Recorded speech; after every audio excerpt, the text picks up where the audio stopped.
Hello everyone, Juxtaposition here. I guess you can call this video part 4 of the FTX crypto exchange scandal that involves this Charles Manson lookalike with the frizzy hair, Sam Bankman-Fried, and his cohort Caroline Ellison, with math wizard from Stanford University, age 28. And Sam Bankman-Fried is age 30, and they're going to be the poster children for crypto fraud, I guess. I think if I'm understanding the CIA messaging, that seems to be the messaging that would be promoted on the cable news channels, because it's whatever they're saying is not the story.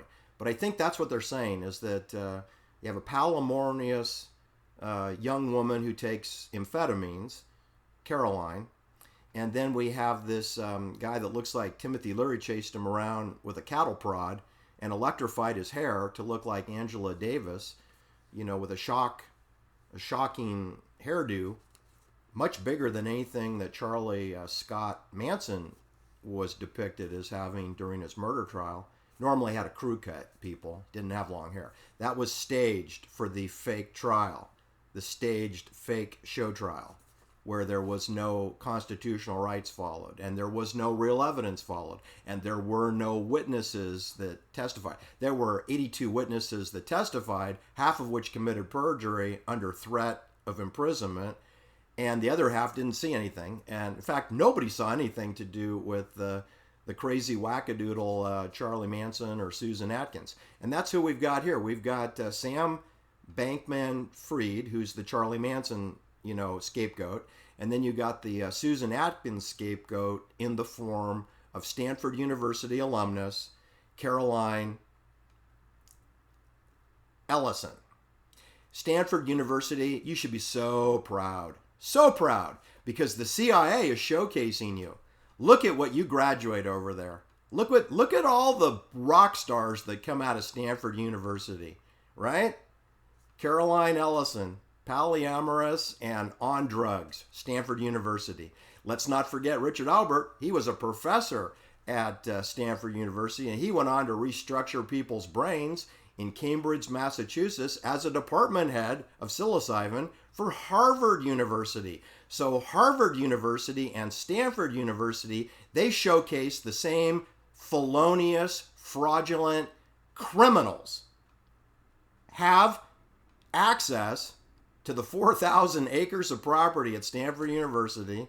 You must be so proud of the criminals that have graduated from your school. And believe me, it is a long list. I could sit here, I could do a 5-hour show on all the felonious people that have attended Stanford University and Harvard University. Don't get me started on MIT, because obviously we're going to include Yale and Princeton too. But the thing is that Harvard and Stanford, I think they take the cake. I think they have more than University of California. All 9 campuses can't hold a candle to Stanford and Harvard. Anyway, that's a true story. Go check it out yourself if you don't believe me. I'm the purveyor of poppycock, remember? So a couple of things here. The story isn't really about Sam Bankman-Fried. It's not about Caroline Ellison. It's not about them. That's what they want to talk about, so that you won't focus on the M7 bayonet who stabbed the FTX exchange and all the retail crypto investors, stabbed them right through the sternum, just like they did with Abigail Folger on August 9th, 1969. Abigail Folger was stabbed 28 times with this weapon. Well, with three of these. If you can imagine this in the hands of 3 soldiers, trained soldiers, bayoneting her 360 degrees as she fled for her life in Beverly Hills, 90210, Benedict Canyon, trying to get off that property. She was very close to making a jailbreak, people. You don't know. She was 30 seconds from freedom. But the problem is, I think at the bottom of the hill, they had a backup perimeter team there. So I don't think it would have worked out for Abigail Folger, barefoot in her nightgown. I don't think it was going to work out for her, because they had her totally outnumbered. All right. And then I think they had night vision goggles also, which she did not have. All right. So what I want to tell you, the true story is about Sequoia Capital. And of course, its partner across the hallway, KKR, which let me just repeat the name of that. The Jewish fellows, the three Jewish fellows in the name of KKR is Kohlberg, Kravis, Roberts, KKR. The founder, the chief founder, the senior founder is Jerome Kohlberg Jr., and he passed away on July 30th, 2015. And what I wanted to tell you about him, and he is from New Rochelle, New York. Now that's code for the Bronx. He's from the Bronx. Yeah. And then across the hall we had Don Valentine. Remember him? Everybody on cue.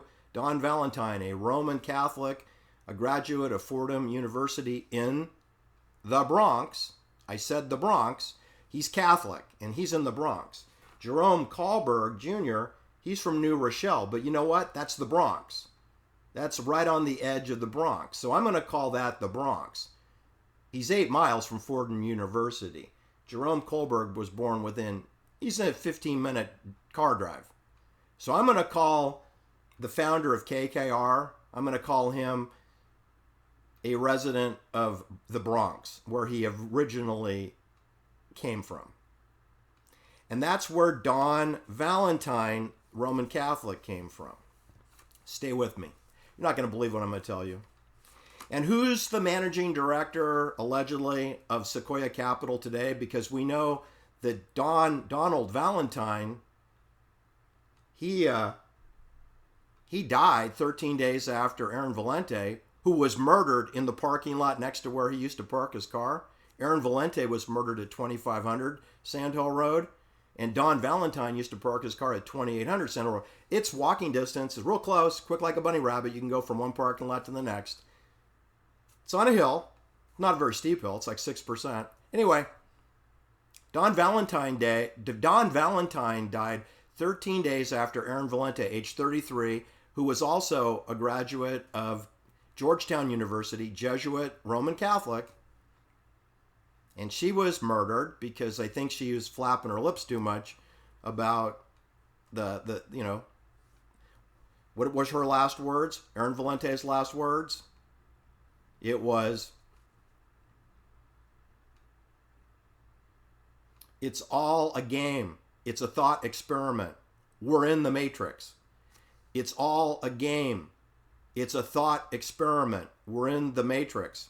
You know that's true. You know that's true. You turn your television on. You look at your cell phone. That is fake information. It's disinformation. Right? In the words of William Casey, CIA director after William Colby, we had William Casey, and he said, this is during the Reagan administration, he said, we'll know our work is complete at the CIA when everything that the American citizens believe is false. And that's a thought experiment. If you can dumb down and restructure the brains of Americans so that they won't watch my channel and engage in critical thinking and not believe poppycock. You know, I'm supposed to be the antidote for poppycock poison because it poisons your brains. But I'm here to tell you that Don Valentine, a Catholic, he went to school in the Bronx at Fordham University. And the Jewish gentleman, Jerome Kohlberg, he was born in New Rochelle, which is the Bronx. And they go on to found the two most prestigious shadow banks, secret private equity firms on the planet Earth, located in Silicon Valley, in California, at 2800 Central Road. I mean, they even have the same mailing address. It's not like one was at 2500 and the other one was at 2800. No, they're both at 2800. They both have private equity firms and they share the same men's rooms. So, I mean, it's not like the CIA is trying to hide. They're not hiding. They're right there. Now, you aren't going to be able to have a security clearance to get onto that second floor of those executive offices. But you can find the parking lot. All right, because they have security cameras. Every 12 inches on Sand Hill Road, there's a security camera, okay? Just letting you know. So that's a military private banking facility. It is top secret. I mean, it's beyond top secret. It's the toppest of the top in terms of need-to-know basis, security clearance. And we already have an unresolved homicide from October 7, 2019. We have a 33-year-old woman who visited 2500 Sand Hill Road, turns up dead in her car 5 days later, and unsolved. The coroner called it a manic episode. You know, I call it a homicide. I call it first-degree murder. I call it a number of people in the circle of trust should be arrested, arraigned, and prosecuted for first-degree homicide. That's what I'm calling it. That includes the accessories and the people who financed and paid for that homicide. They should all be rounded up, and they should be dealt with. Probably not in a court of law. Probably in, like a committee for public safety or something like that. But some kind of a legitimate, people's court, that would probably be the only way you're going to seek justice for the Aaron Valente murder, because you're not going to get it in any, they don't even know what county to prosecute the crime, because, her body was found in a different place than where, the murder was probably planned and executed. So it's just like the Zodiac case where, you got all this law enforcement and everybody's doing the finger pointing. Hey, it's not my jurisdiction. I don't know what's going on. This is just for one woman. They can't figure out. I got 7 different law enforcement agencies involved, and nobody is taking the lead on the Aaron Valente case. Anyway, it's important I bring this up because I don't think that you viewers truly understand when I say pacification and control and I talk about centralized authority. I mean, I have mentioned centralized bank, digital currency, social participation, obedience scores. That's what they want. That's where we're going. We're going to a digital wallet, to a digital ID, vax status, all your health information, all your financial bank accounts, all your homes that you own where you have title. They want all that information on one database, on one application, on your cell phone, or through eyeball recognition, which is very bad for your eyes, by the way, so don't be doing no eyeball recognition.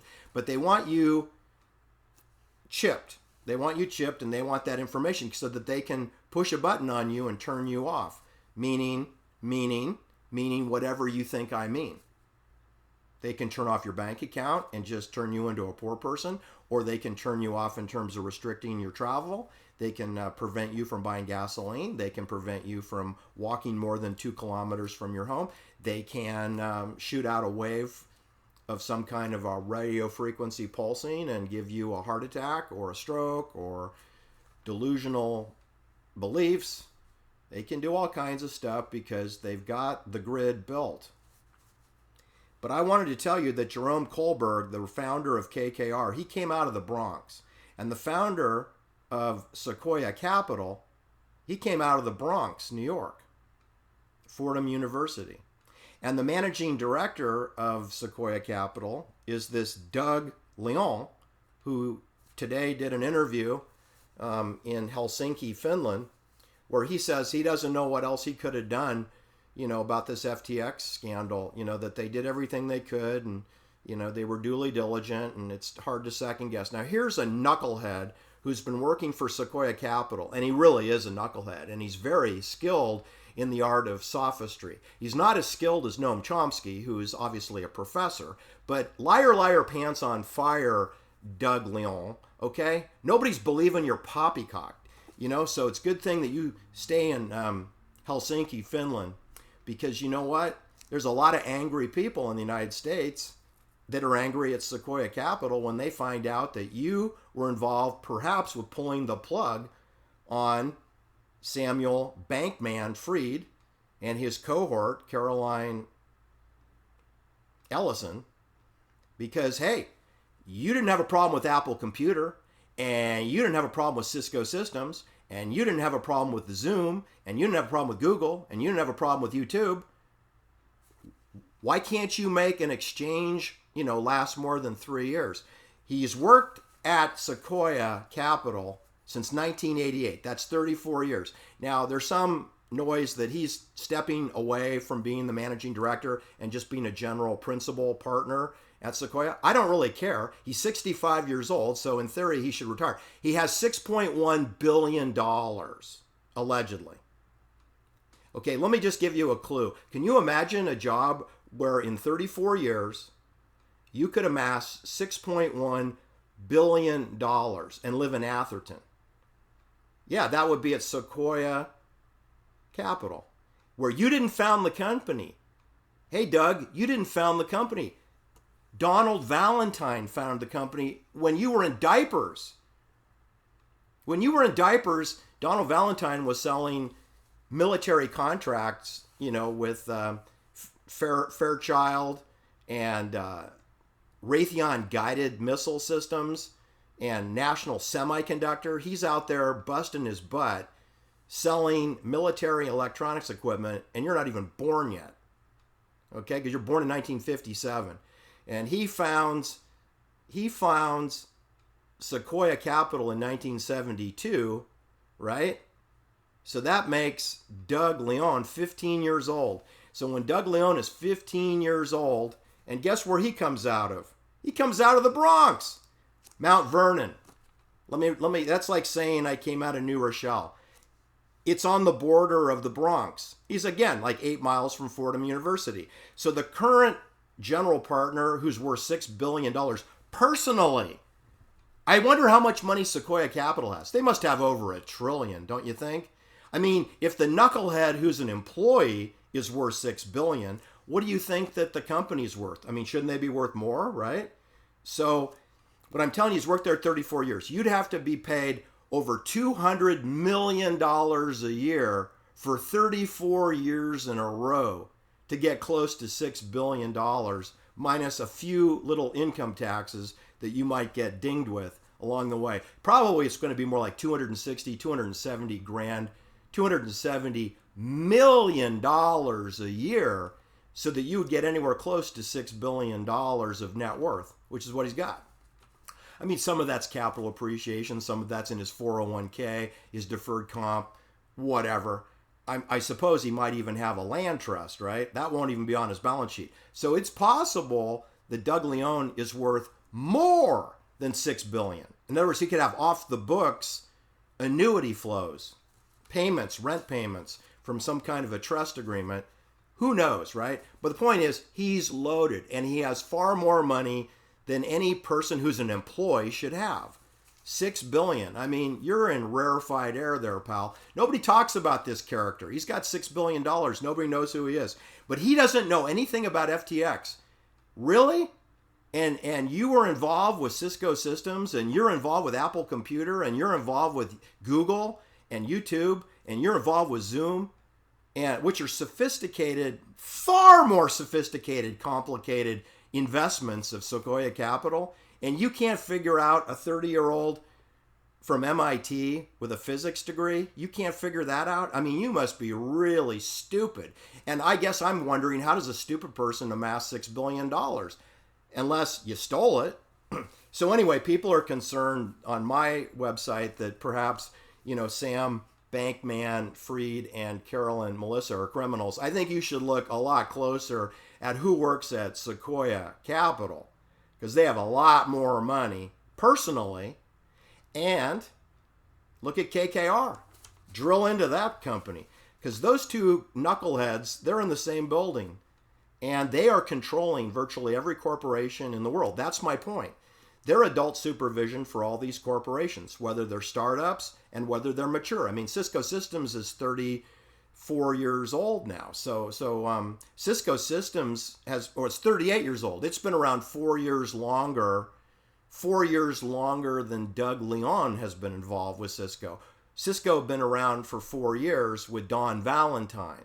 I wonder if Doug Leone was in the room when they had that come to Jesus meeting, with the two founders who owned 40% of Cisco Systems, and they had their bags packed and were sent sent off the reservation and locked out of the corporate headquarters for Cisco Systems. They had a big come to Jesus meeting, I heard, on Sand Hill Road, probably at 2800, unless it's one of the other buildings. Probably at the other buildings in case they weren't sure, how they would handle it. Usually want to have it at a public place like a restaurant or something. So, if you're going to fire somebody, you want to do it publicly, right? So that there's witnesses, right? Anyway, that happened, and that happens, I'm sure, a lot over there at Sequoia Capital because they sent a lot of people packing. It appears that they sent Sam Bankman and Caroline Ellison packing. I wanted to go through who else came out of the Bronx. Mark Lane, remember him? Mark Lane, whose real name is Levin. He's a Jewish fellow from the Bronx. He did those fake documentaries to countermand the Warren Commission in the murder of the John Kennedy assassination in Dallas, Texas. He came from the Bronx. Fake friend of John Kennedy. He works for CIA. He also got involved with Jim Jones in Jonestown, was Jim Jones' personal lawyer. That's a CIA operation in French Guiana. Mark Lane handled cash money as a mule in a suitcase. He also was supposedly his lawyer. He got out of Jonestown alive. He got out of there before Jim Jones himself was assassinated and shot in the back of the head. But during the time that 900 people are being murdered, Mark Lane was present in Jonestown. Are you wondering how maybe Mark Lane had an airplane waiting for him at the airport to fly him out of there to Paris, France? That's where he flew to Paris. Then he went, I think, to Switzerland, probably to Geneva, home to the WHO, the World Health Organization, Lake Lemond, the world. Anyway, Mark Lane is a CIA operative out of the Bronx. Albert LaVerne he taught social anthropology courses, social science courses at Fordham University. And he's a Jewish fellow who's a medical doctor, works for MK Ultra. He personally works for Sidney Gottlieb, who's in charge of MK Ultra from 1953 on with the CIA. And one of his key doctors, who has privileges at Bellevue Hospital in New York, who has a 13-room psychiatric facility in Manhattan, in East Manhattan, Albert LaVerne, who lives in the east side of Manhattan, off of Central Park on, I forgot the address. Anyway, a really upscale part, really nice. Across the street from Central Park is where Albert LaVerne lived with his 3 children and his PhD wife. And while Albert LaVerne was both a medical doctor doing electroshock treatments on patients at Bellevue State Hospital in New York, he was also teaching part-time at Fordham University in the Bronx. And he poached his students. And he found one student in particular, and her name was Ann Keirnan, and she was a young woman like 22, 23, and he poached her, and he conducted electroshock treatments on her, and he kept her in a windowless cell at Bellevue Hospital for some period of time. Can't get that proven. And allegedly did 19 electroshock treatments on her. Then, within 2 to 3 years of her, from that, she's 26 years old. She appears at Dr. Albert LaVerne's apartment lobby in East Side Manhattan, greets his wife, Paula. I'm going to believe it. And she's with the baby who's in a stroller, and then the 2 little toddlers. She pulls out a pistol and shoots Albert LaVerne's wife 3 times, killing her, as everybody in the lobby watches. This is Albert LaVerne's student from Fordham University, murders his wife 3 years after he met her. Took him 3 years to program a Manchurian candidate from his classroom of Fordham University. This is the school that Don Valentine came out of. Do you understand the sociopathic nature of Fordham University? This is where Andrew Cuomo went, the governor of New York. This is where Chris Cuomo, who also then went to Yale University. This is where that knucklehead from CNN, the Communist News Network, he went to Fordham University. His older brother, Andrew, with his nipple ring piercings and inability to hold a wife. He's the governor of New York telling us about COVID mandates. That buffoon graduated from Fordham University, a Jesuit Catholic school. Jesuit. That's where Don Valentine went. That's who the founding father boss is for Doug Leone, who's worth $6 billion and he's 65 years old. I wonder if Doug Leone knows Erin Valente. What do you think? I think there's a pretty high probability. They both worked there. She worked at Sierra Partners, or Summit Partners. She worked at Summit Partners near the Stanford Research Institute on Middlefield Road. I bet they ate at the same restaurants. Oh, yes, they did. And she visited KKNR. Oh, yeah, she did. So, there's a high probability that Doug Leone probably ran into Erin Valente at some point. I mean, her husband got a PhD at Stanford University. Remember Stanford University? They're in the story, right? All right, so anyway, I wanted to tell you that Mark Lane came out of the Bronx. Albert LaVerne came out of the Bronx and also got a 5,000 square foot home in Yonkers on the Hudson River next to Untermeyer Park, where there's all kinds of satanic occult activities going on up there, meaning code for CIA. Then Sidney Gottlieb, who's the head of MK Ultra for CIA, he came out of the Bronx. He was born in the Bronx. Don Valentine came out of the Bronx. Andrew Cuomo came out of the Bronx. Chris Cuomo came out of the Bronx. You think that the head of the CIA MK Ultra program coming out of the same zip code that Don Valentine came out of is a coincidence, and that the current managing director of Sequoia Capital came out of Mount Vernon, New York? You think that's a coincidence? Or is he a part of a little secret society there, right? I mean, aren't there hundreds of people that went to Harvard? I mean, Doug Leone didn't go to Harvard. He went to Columbia University and MIT. And he went to Cornell before that. So Cornell, Columbia, and MIT isn't exactly Harvard and Stanford, which is the normal pathway to get into one of these fancy private, secret equity participation companies. So I wanted to tell you that. And then in Brooklyn, Louis Jolion West came out of there, and Alan Dershowitz came out of there, and Jeffrey Epstein, remember him? The underage 18 children sex ring, Little St. James Island, the 727 Boeing jet named Lolita Express. Alan Dershowitz's client, Jeffrey Epstein, taught at the Dalton School. He didn't even graduate from college. He's teaching calculus at the Dalton School, college prep.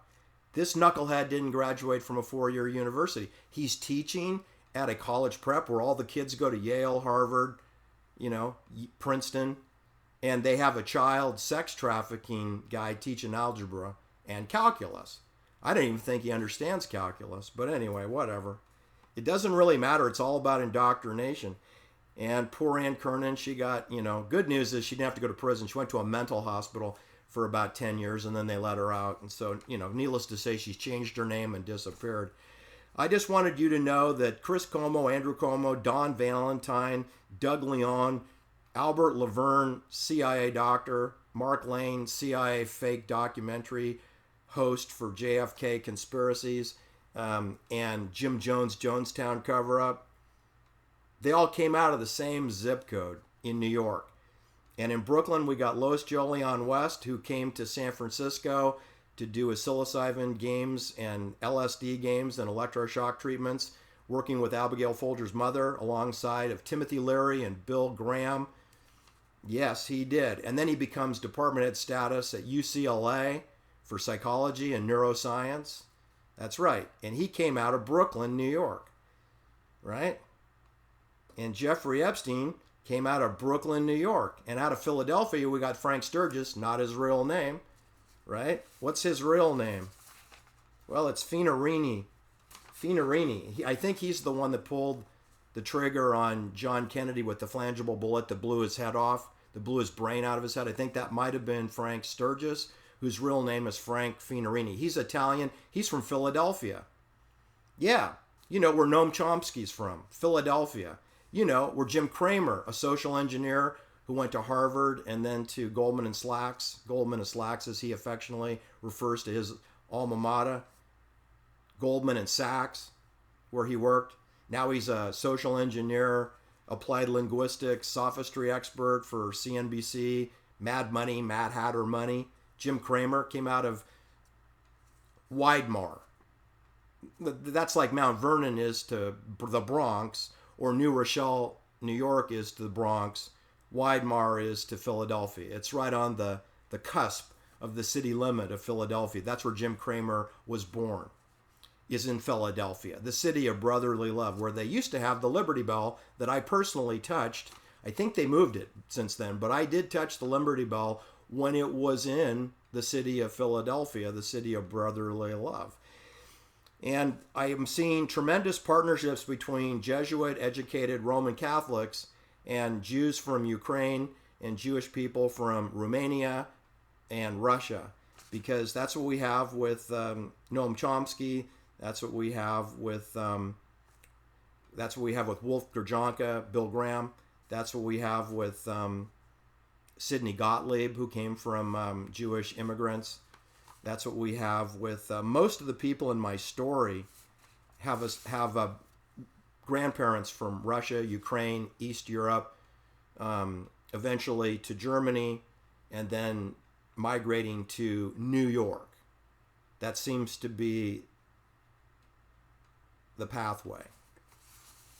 All right, I just want you to know the absurd, preposterous amounts of money that these people make and how they can control. If a bank can control your bank account, you see, people, then they can control you very tidily, because money is the main way you get these people, corrupted, is you offer them high salaries if they go to these fancy schools.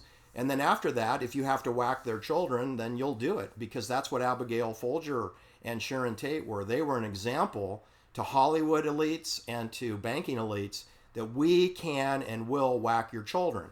I mean, Sharon Tate didn't do anything really that bad. She got pregnant, wouldn't get an abortion, and she refused to sign a renewal contract with MGM and CBS television. So they murdered her in a brutal way, and they staged the crime in a grotesque manner. And they did the same thing with Abigail Folger, only they didn't stage it. They didn't have to. She was stabbed 28 times with the M7, so you don't want to go near that body because she's got blood everywhere. So you can't really stage Abigail Folger. I'm sure they would have done that if they had pacified her, but they didn't have a chance to pacify her. She did a jailbreak. I'm sure they all had knockout, aerosol cans, but I think Abigail and Wojtek Frykowski, who's a Polish Jew, that they fled. And so they had to be dealt with on the business end of the M7.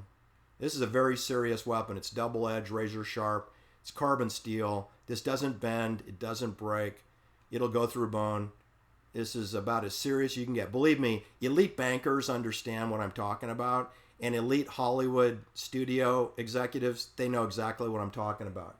And that includes Oliver Stone, whose real name is Silverstein. He's very well aware of that, because when he is asked to go give a get well card to Timothy Leary, an Irish Catholic, who's living 30 seconds down the ice plant from where Abigail Folger was murdered, on the crime scene there, and 30 seconds down the hill, Timothy Leary's living at 10106 Sunbrook Drive, and quick like a bunny rabbit, Oliver Stone goes over there to say hello and pay tribute.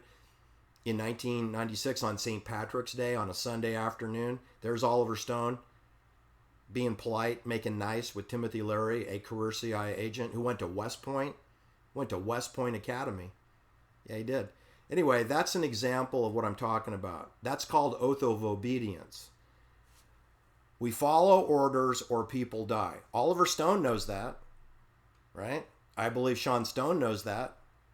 I believe that Ted Kennedy knows that. I believe Robert Kennedy Jr. knows that, because his father was driven to his death by John Frankenheimer, another Jewish gentleman who took Robert Kennedy on a 60-minute car ride from Malibu gated CI colony to the Ambassador Hotel, a tear-down dump of a hotel on Wilshire Boulevard in close proximity to the Watt riots, and took him to where he was murdered by a Filipino gentleman by the name of Thane Eugene Caesar at about 12:10 a.m. on June 5th, 1968. And then they blamed it on Sirhan Sirhan. The Mark Chapman Mark Chapman is to John Lennon what Sirhan was to Robert Kennedy. Scapegoat. Had a gun, pulled the trigger, shot bullets, didn't kill the target, didn't kill the intended victim, because that was done by Jose Perdomo, who was a career CIA OSS soldier out of Cuba, Havana, Cuba, and worked with Frank Sturgis, who's an Italian out of Philadelphia, and that is Thane Eugene Caesar, who is works for Hughes Aircraft and Lockheed Skunk Works, the highest security division of Lockheed. That's the person's, their employee was holding Robert Kennedy's right elbow when he was shot behind his right ear. Fatal shot. Have a great day. Hope you hit the like and subscribe. Bye now.